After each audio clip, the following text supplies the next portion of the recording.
Es un gusto saludarles de parte de la parroquia de San Vicente Diácono y Mártir en Chicoloapan, con esta nueva experiencia que vamos a iniciar ahora de la Lección Divina a través de un video. Ya nos habían solicitado esta manera de presentarla, no solamente con audio, pero sobre todo porque querían conocernos, y más que a un servidor, querían conocer a las dos voces femeninas que ahora se van a presentar. Mi nombre es Rosario Reséndiz. Mi nombre es Amalia Castro y soy coordinadora del equipo de misiones. Bueno, y yo soy el Padre Gonzalo Morales Escobar, que desde que iniciamos esta experiencia somos el equipo que estamos trabajando para realizar la Lección Divina semana tras semana para todos ustedes. Bien, nos disponemos. Lección Divina del tercer domingo de Adviento, que corresponde al Evangelio de Juan, capítulo 1, versículos del 6 al 8 y del 19 al 28. Nos disponemos para hacer nuestra oración y leer el Evangelio en el nombre del Padre, del Hijo y del Espíritu Santo. Amén. Amén. Espíritu Santo, fuente de luz, te pedimos que ilumines nuestros corazones y abras nuestra mente para que podamos escuchar la palabra de Dios y se inunde nuestro corazón de esta alegría, de esperar la venida de tu Hijo que está con nosotros, que María, que siempre nos acompaña, nos ayude para que podamos disfrutar de la palabra de Dios y ponerla en práctica en nuestras comunidades, en nuestras casas, en nuestros trabajos. Que la esperanza sea un motor en nuestra vida para que podamos acudir a ti cuando más lo necesitemos. En el nombre del Padre, del Hijo y del Espíritu Santo. Amén. Del Santo Evangelio según San Juan. Gloria a ti, Señor. Hubo un hombre enviado por Dios que se llamaba Juan. Este vino como testigo para dar testimonio de la luz, para que todos creyeran por medio de él. Él no era la luz, sino testigo de la luz. Este es el testimonio que dio Juan el Bautista, cuando los judíos enviaron desde Jerusalén a unos sacerdotes y levitas para preguntarle: ¿quién eres tú? Él reconoció y no negó quién era. Él afirmó: yo no soy el Mesías. De nuevo le preguntaron: ¿quién eres pues? ¿Eres Elías? Él le respondió: no lo soy. ¿Eres el profeta? Respondió: no. Le dijeron entonces: dinos quién eres, para poder llevar una respuesta a los que nos enviaron. ¿Qué dices de ti mismo? Juan les contestó: yo soy la voz que grita en el desierto, enderecen el camino del Señor, como anunció el profeta Isaías. Los enviados, que pertenecían a la secta de los fariseos, le preguntaron entonces: ¿por qué bautizas si no eres el Mesías, ni Elías, ni el profeta? Juan les respondió: yo bautizo con agua, pero en medio de ustedes hay uno al que ustedes no conocen, alguien que viene detrás de mí, a quien yo no soy digno de desatarle las correas de sus sandalias. Esto sucedió en Betania, en la otra orilla del Jordán, donde Juan bautizaba. Palabra del Señor. Gloria a ti, Señor Jesús.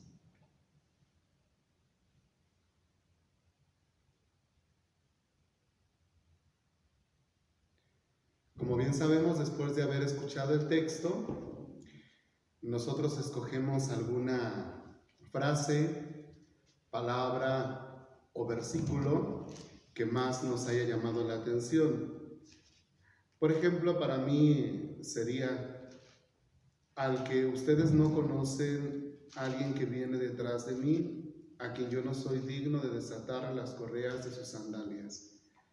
Escogemos entonces una parte del texto y nos quedamos a meditarlo, a reflexionarlo.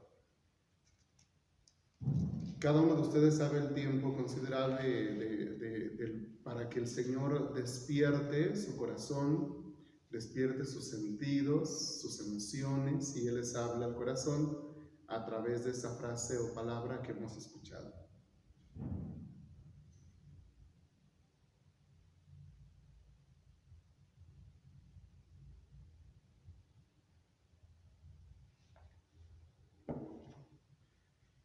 Bien, ahora sí nos vamos al siguiente momento de nuestra lección, que es comentar el texto. Nos encontramos en el tercer domingo de Adviento. Decíamos, como lo hemos dicho en los domingos pasados, es un tiempo de preparación para vivir intensamente la Navidad como un acontecimiento histórico, pero también nos preparamos para la parucía o la segunda venida de nuestro Señor Jesucristo. Bien, ahora escuchamos al evangelista Juan, que nos habla de Juan el Bautista. Y como primer punto quiero comentar esto para que lo tomen en cuenta. Uno de los grandes como conflictos a que se tuvieron que como confrontar los cristianos fue ante los discípulos de Juan el Bautista. Juan el Bautista era una figura muy importante. Al ser el precursor, al ser un gran profeta, dejó una huella muy grande entre el pueblo de Israel. Y entonces, quieran que no, el cariño, el respeto hacia su persona estaba ahí. Era muy conocido y muy querido. Entonces, cuando llega Jesús, entonces empezó como que este gran conflicto entre los dos personajes. Si ustedes han leído con calma, y si no lo han leído con calma, los invito a que ustedes vean los primeros capítulos tanto de los evangelios sinópticos, Mateo, Lucas y Marcos y Juan, y se van a dar cuenta que se insiste mucho en quién es Juan el Bautista y lo que dice Juan el Bautista en torno a la persona de Jesús. Y en el caso concreto del Evangelio de Juan, lo que el evangelista Juan quiere dejar en claro es cuál es el papel que desempeña Jesús ante Juan. Les decía, el choque que había entre estos dos grupos de discípulos, de Juan el Bautista y de Jesús, estaba provocando hasta un cierto punto como un choque, como si estuvieran en rivalidad. El evangelista Juan no quiere esto, y por eso es importante definir cuál es el papel de Juan el Bautista como el precursor, como aquel que va a preparar los caminos del Señor. Y esa es la finalidad también de todo este relato que escuchamos. Por eso Juan va a decir: no soy el Mesías, no soy el profeta, no soy Elías, detrás de mí viene otro más poderoso que yo, no soy digno de desatar la correa de las sandalias. Todo esto se pone en labios de Juan para que quede claro quién es Juan ante Jesús y evitar así ese choque entre estos dos grupos de discípulos, unos de Juan y unos de Jesús. Bueno, ese es el primer punto que quería comentarles. El primero, ¿qué tenemos que definir en este texto? ¿Cuál es el puesto o el papel de Juan en el plan de Dios? Todos, absolutamente todos, tenemos un lugar, un papel, algo que desempeñar en el plan de Dios. Y en el caso de Juan lo encontramos, dice el texto: este vino como testigo para dar testimonio de la luz, para que todos creyeran por medio de él. Él no era la luz, sino testigo de la luz. Si ustedes siguen leyendo el Evangelio de Juan, van a ver más adelante en la curación del ciego de nacimiento, cuando Jesús sana al ciego de nacimiento, al final la conclusión, Jesús va a decir: yo soy la luz del mundo. Entonces, Juan el Bautista no es la luz del mundo es Jesús. ¿Cuál es el puesto de Juan, por lo tanto, en el plan de Dios? Es ser testimonio de la luz. Él va a ser testigo de la luz. Y eso lo tenemos que tener claro en este texto que hoy nos toca reflexionar. Siguiente punto, el testimonio negativo de Juan sobre sí mismo.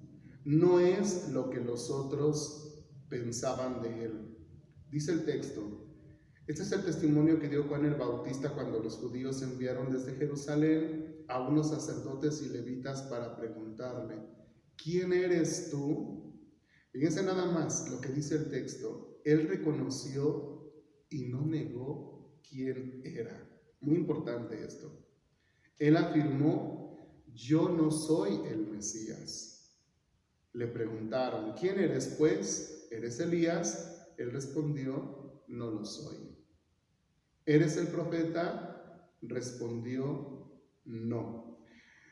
¿Por qué le hacen estas preguntas? Bueno, sabemos que el pueblo de Israel añoraba al Mesías por el contexto histórico en el que se encontraba desde el año 722 a.C., con la caída del reino del norte por Asiria, y luego en el 597 y 587 el reino del sur con Babilonia, y después ahí se vendrán otros imperios hasta en tiempos de Jesús con Roma.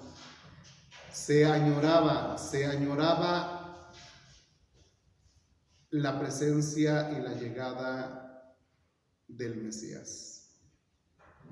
Entonces decían, queremos que llegue el Mesías. Y por eso al ver a Juan, ¿no?, con su predicación y su gran labor, era necesario que Juan dijera, yo no soy el Mesías.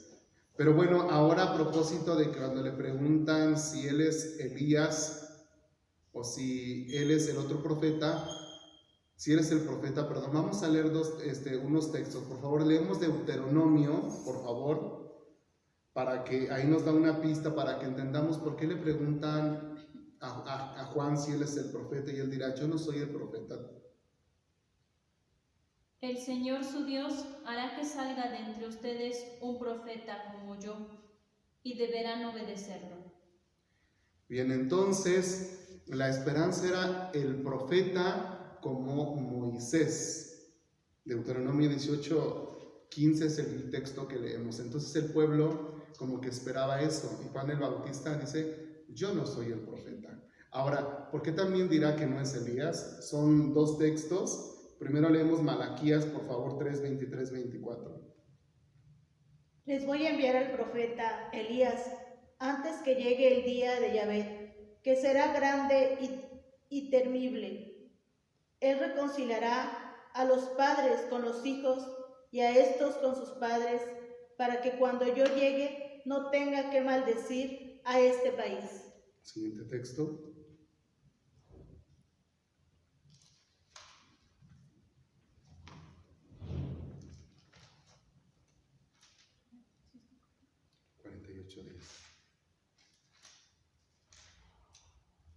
Eclesiástico 48:10, para que lo tengamos. 10 y 11 incluso podemos leerlo. Está escrito que volverá un día para apaciguar la cólera lista para estallar, para que los padres se reconcilien con los hijos y para restablecer las tribus de Jacob. Oh Elías, felices los que te vieron y que luego se durmieron en el amor, porque nosotros también ciertamente que viviremos. Bien, entonces vemos pues, era importante leer esos textos para que entendamos el por qué la insistencia de los judíos de preguntarle si él era el Mesías, no soy el Mesías, si era Elías, no soy Elías, o si eres el profeta, tampoco. Juan el Bautista dará una respuesta negativa en torno a la pregunta que le hacían las personas que le hicieron esas preguntas. Bien, ahora vendrá un testimonio. El siguiente punto es el testimonio positivo de Juan. Entonces, ¿quién eres tú? Dinos, ¿no? Le dicen a él, para poder llevar una respuesta a los que nos enviaron. ¿Qué dices de ti mismo? Juan les contestó, yo soy la voz que grita en el desierto. enderecen el camino como lo anunció el profeta Isaías. Fíjense nada más la respuesta tan sencilla de Juan. Digo, una respuesta muy sencilla porque en otro momento Jesús, y en otro texto Jesús va a reconocer que Juan el Bautista es Elías por la gran misión que hizo. Elías ya vino e hicieron con él lo que quisieron, dirá Jesús, haciendo referencia a Juan el Bautista. Pero Juan el Bautista, sencillo, pequeño, retomará a Isaías para decir: yo soy la voz que grita en el desierto, enderecen el camino del Señor. Entonces, solamente él tendrá la tarea de ser el precursor. Él solamente va a preparar el camino. Él solamente será la voz. ¿La voz de qué? La palabra será Jesús. Ustedes leen el prólogo de Juan, del mismo evangelista que estamos viendo ahora, dice: en el principio estaba la palabra y la palabra era Dios y la palabra estaba con Dios. Que otros traducen como el Logos. Bueno, pues la palabra es Jesús y la voz de la palabra es Juan. Yo soy la voz, no es la palabra que se encarna, la palabra que libera, la palabra que salva, es Jesús. Juan solamente es la voz que clama en el desierto y su tarea será preparar para el camino para que cuando llegue el Mesías todo esté preparado, los corazones estén dispuestos. Llamémosle, podemos decir así, es así como si fuéramos a celebrar unas bodas y el mayordomo prepara el banquete, prepara todo para cuando lleguen los novios esté listo todo. Bueno, pues esa iba a ser la tarea de Juan el Bautista. Bien, otro punto que quiero comentar con ustedes es el significado del bautismo de Juan.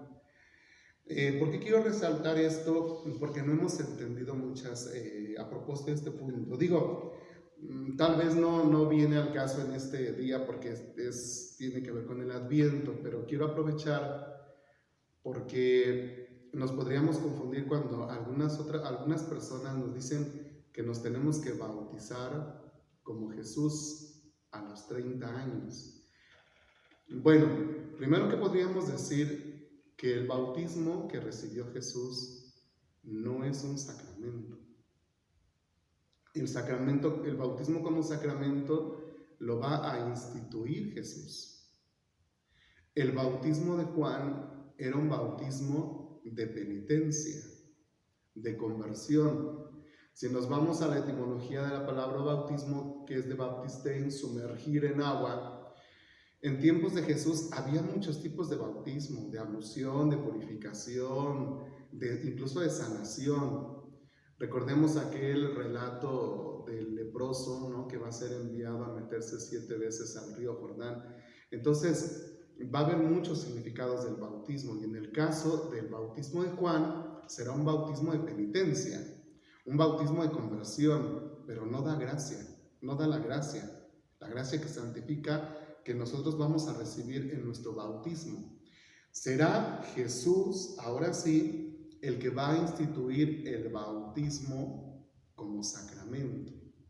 Entonces sería un error decir que nos tenemos que bautizarnos y bautizar a las nuevas generaciones a la edad de Jesús. No, eso es un error. El bautismo lo recibimos porque queremos salvarnos, queremos la gracia de Dios que nos hace hijos de Dios y miembros de la iglesia. Entonces, por eso es muy importante esto. El significado del bautismo de Juan es un bautismo de penitencia. En cambio, el bautismo de Jesús será ya un sacramento. Entonces, por favor, para que lo tengamos muy en cuenta. Y bueno, también el otro significado del bautismo de Juan es que el bautismo de Juan será como para preparar, como para disponer. Miren, voy a hacer una analogía con el agua bendita. El agua bendita es un sacramental, no es un sacramento. No nos da la gracia, nos dispone, nos prepara, ¿no?, para el sacramento. Entonces, no podemos confundir el agua bendita, que es un sacramental, con el agua del bautismo, ¿no?, que es un sacramento. Bueno, pues me parecía muy importante como comentar este punto en este día. Digo, probablemente no venía al caso hoy, pero lo considero importante para que lo tomemos en cuenta todos nosotros a propósito del significado del bautismo de Juan el Bautista. Bien, siguiente punto. Juan el Bautista presenta a Jesús. Fíjense, es un detalle interesante. Juan el Bautista será testigo y a la vez dará testimonio. Hay que leerlo, el bautismo en los sinópticos y en el de Juan, y es muy curioso porque en los sinópticos dirá que Jesús vio el cielo abierto, y en Juan es Juan el Bautista el que ve el cielo abierto o el que ve el Espíritu Santo. Por eso dice, en el que veas que viene el Espíritu Santo, lo vas a reconocer. Entonces fíjense, Juan el Bautista es testigo de que se inauguran los tiempos mesiánicos con el bautismo de Jesús, pero también él dará testimonio cuando lo presenta. Yo vi que descendió sobre él el Espíritu, y también dirá, este es el Cordero de Dios. Entonces, esto es muy importante que lo tomemos en cuenta. Y también, por otro lado, el testimonio de Juan el Bautista es hacerse pequeño. Juan el Bautista no es alguien que quiere como figurar, que quiere trascender. En estos tiempos como que se nos vende mucho esa idea del que quiere ser el primero, el que incluso se dice hasta como coloquialmente, salir en la foto. Juan el Bautista no era así. Juan el Bautista es sencillo, es pequeño. Fíjense, podemos resaltar como dos cosas. Cuando dice él, detrás de mí viene otro más poderoso que yo, a quien no soy digno ni siquiera de desatar la correa de los sandalias, o sea, ni siquiera como un esclavo. Y eso hay que resaltar mucho en Juan el Bautista. Y el hecho de que presente a Jesús como el Cordero de Dios, vamos a decir nosotros, Juan el Bautista como que se hace a un lado. Este punto lo aprendí de nuestro obispo, de don Juan Manuel Mancilla Sánchez. Una vez hizo comentario a propósito de la solemnidad de Juan el Bautista y decía esto: hay que aprender de Juan el Bautista a hacernos a un lado.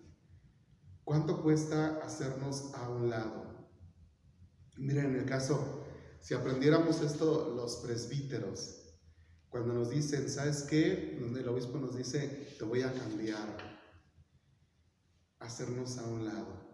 Sí, señor obispo, lo que usted diga, ¿no? Por ejemplo. Y que cuando ya el obispo nos diga, va a ir tal padre, que nosotros tengamos la capacidad de decir, viene un padre con muchas cualidades, un padre que va a echarle muchas ganas, y que no fuera todo lo contrario, ¿no? Que nos quisiéramos quedar a fuerza en la parroquia y decir, no, es que sin mí la parroquia va a venir a pique. O también sería lo contrario, decir, es que el que viene es un mal sacerdote, cuídense, ¿no? No está bien. Lo mismo pasa en los agentes de pastoral, cuando tienen un tiempo determinado en algún trabajo, en algún apostolado. También es muy importante eso. Ese acto tan sencillo de hacernos a un lado para las nuevas generaciones, para los que vienen, y quitar, como que ellos tendrían que dar ese paso de decir, no vienen a ocupar mi lugar, sino en el servicio en el que yo estaba, viene otro que va a seguir haciendo un trabajo igual o mejor. Y eso es un signo muy bonito. En la parroquia tenemos una nueva generación de ministros extraordinarios de la Sagrada Comunión. Y no es que vengan a suplir, a quitar, a derribar a los ministros que ya son mayores, ¿no? Porque curiosamente es una generación de ministros jóvenes, ¿no? No, con eso nunca se pretendió. Simplemente se quería una nueva generación de ministros que colaboraran, que ayudaran. Y así lo mismo en los sectores, en las pequeñas comunidades, en las dimensiones de pastoral. Incluso le pasa también a los obispos. Los obispos cumplen una misión en la diócesis. A ver, aquí Vayamos un poquito a don Magín. Don Magín renunció,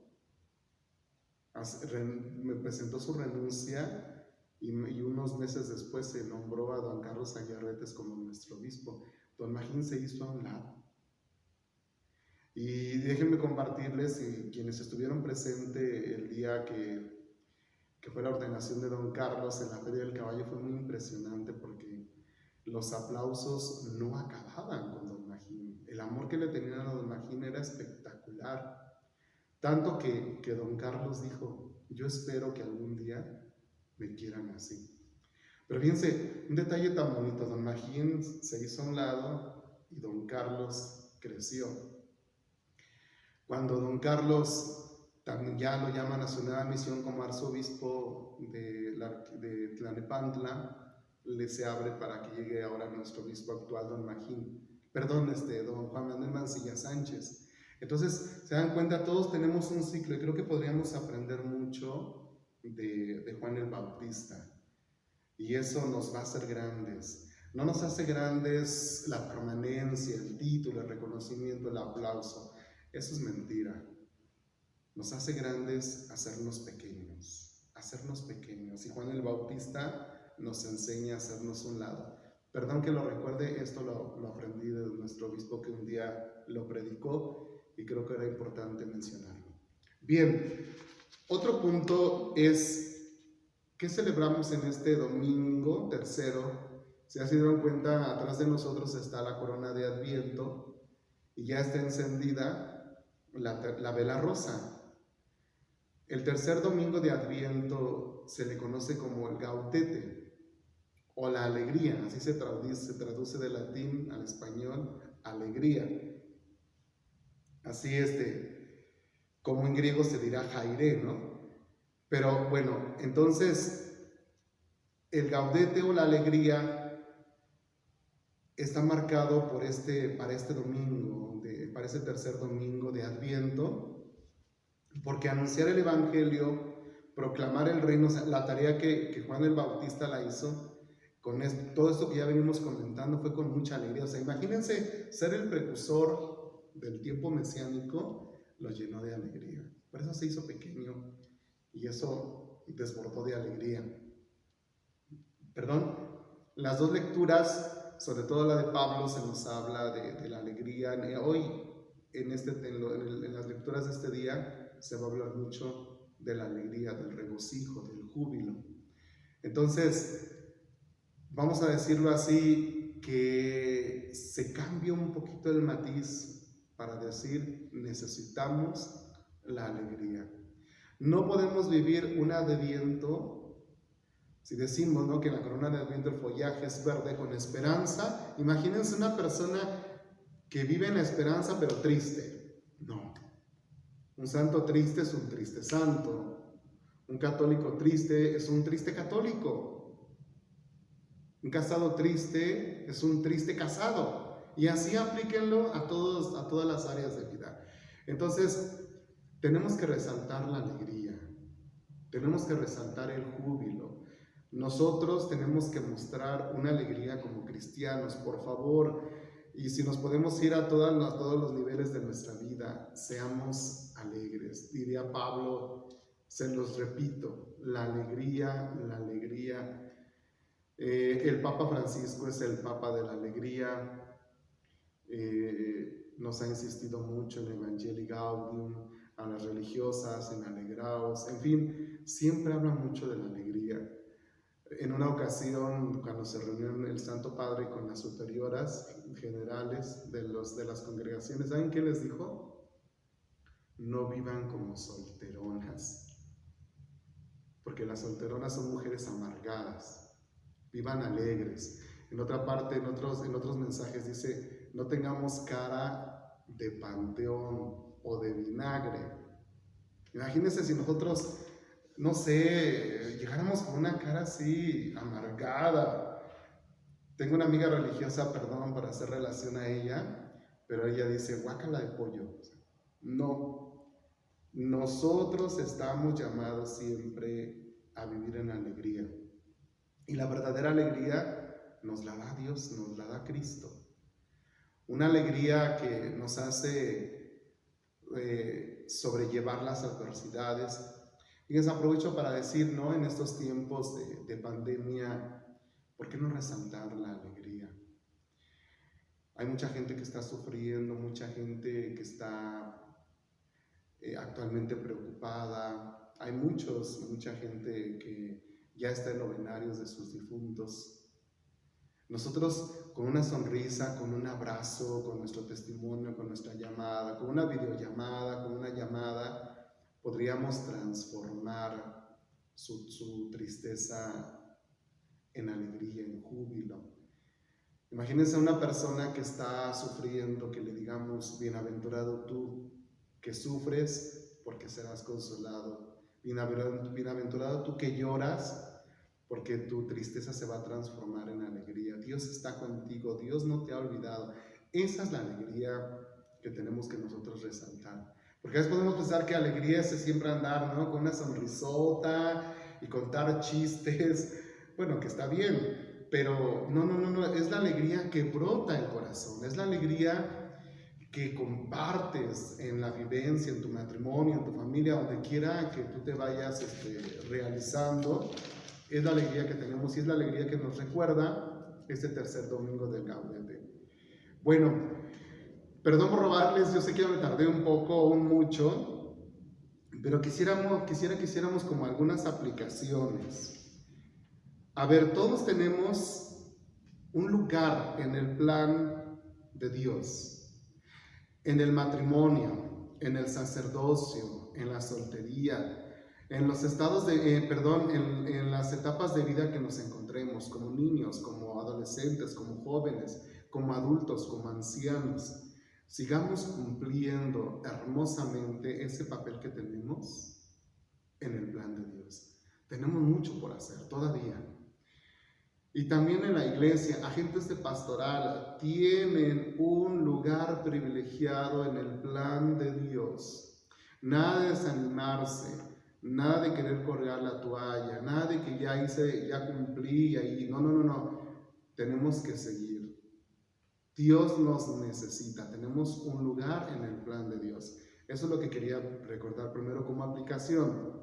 Segundo, tenemos que cuidar de no ser personas de apariencia. Así como Juan, no negar quiénes somos ni lo que tenemos. Qué triste es, no sé si algún día han visto estas frutas, el mamey, cuando luego pasan las personas en su carretilla, no sé si los han visto, se ven bien bonitos. Compras un mamey y lo abres y está todo seco. Dices, ay, ¿cómo es posible? ¿Para qué compré? Bueno, pues a veces así somos nosotros. Tenemos una apariencia, presentamos algo que en realidad no somos. No. Juan el Bautista no negó quién era. No soy el Mesías, no soy el profeta, no soy Elías. Soy la voz que clama en el desierto. Así nosotros, cuando asumamos con alegría quiénes somos y lo que tenemos, si somos pobres, alegrémonos por nuestra pobreza y eso nos va a motivar a superarnos. Si somos gente sencilla, gente pequeña, alegrémonos. Para los que son profesionistas o tienen un nivel, no sé, intelectual un poquito más adelantado, o para quienes tienen un nivel económico más adelantado, también reconozcan quién son sin oprimir, sin lastimar, sin humillar, porque eso también sería algo absurdo. Entonces, cuidado con las apariencias. Y otra cosa que comentaba hace un rato, aprender a hacernos a un lado. Que el otro crezca y que nosotros disminuyamos. Así como Juan el Bautista hizo con Jesús. No tengamos miedo a ser pequeños. Juan el Bautista hoy nos muestra que se engrandece al que se humilla como Jesús, ya lo había dicho. Y creo que también nuestra Madre Santísima es pequeña. Proclama mi alma la grandeza del Señor, se alegra mi espíritu en Dios mi Salvador, porque ha mirado la humillación de su esclava. Entonces, por ahí tenemos mucho que trabajar. Y bueno, y por último, la alegría. La alegría no la olvidemos en nuestros estados de vida, en la etapa de vida en la que estemos, en los lugares donde estemos, sea en la familia, en el trabajo, en la iglesia, en la calle. Siempre procuremos estar alegres y que esta sea una nota característica de nosotros los cristianos católicos, que se note que el Señor vive en nosotros, que el Señor camina con nosotros. Bueno, pues pasamos a unas preguntas que podrían ayudarnos para que las puedan trabajar ustedes. ¿Cuál es la enseñanza más grande que me deja hoy el Evangelio? Es un reto para mí aceptar a lo que tengo o me gusta aparentar lo que no soy y lo que no tengo. ¿Estarías dispuesta a hacerme a un lado para que los demás crezcan? ¿A qué me comprometo en mi casa, en mi trabajo, en mi apostolado, en mi pastoral, para hacer vida el Evangelio? Bueno, pues que estas preguntas nos ayuden a nuestra reflexión personal y como siempre esperamos que esta propuesta tan modesta, tan sencilla, dice don Juan Manuel, tan caserita, nos ayude a preparar nuestra lección divina en los distintos niveles, sea personal, familiar, grupal, en las pequeñas comunidades, en las dimensiones de pastoral, nos ayude.